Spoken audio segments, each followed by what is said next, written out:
Paramashivoham.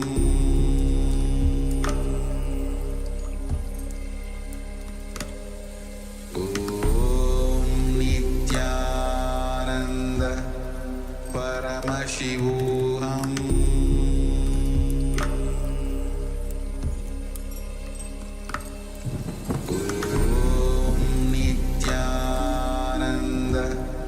Paramashivoham.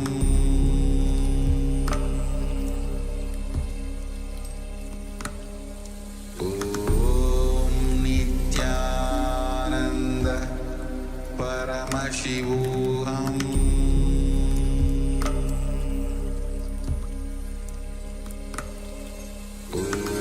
Om Nithyananda Paramashivoham.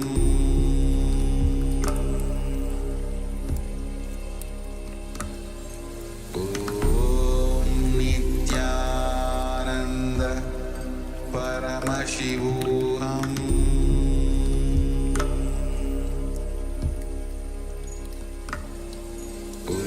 Om Nithyananda Paramashivoham.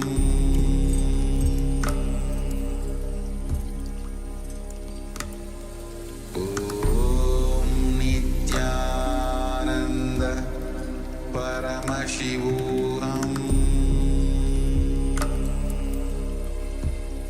Paramashivoham. Om Nithyananda Paramashivoham.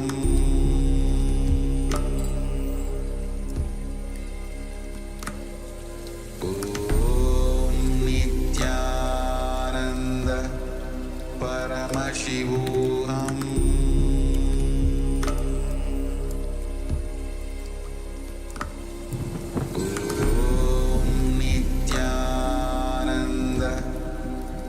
Paramashivoham.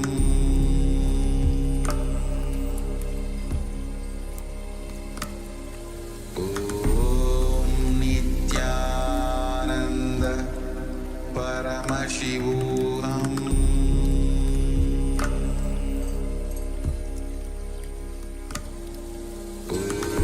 Om Nithyananda Paramashivoham.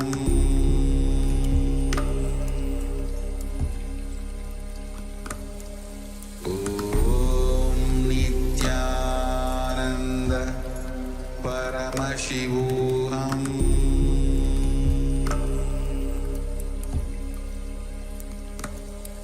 Om Nithyananda Paramashivoham. Om Nithyananda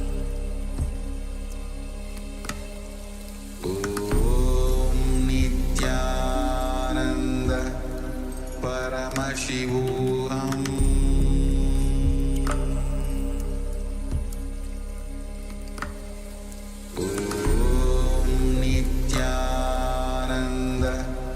Paramashivoham.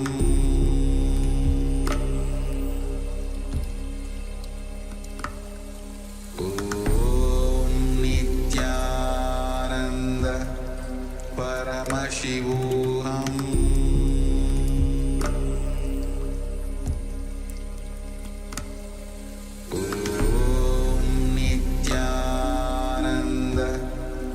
Paramashivoham.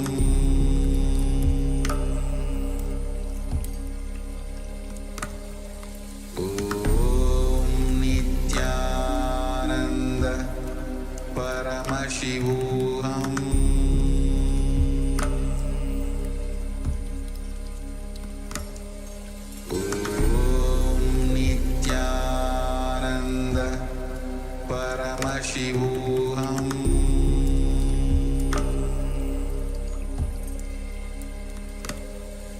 Om Nithyananda Paramashivoham.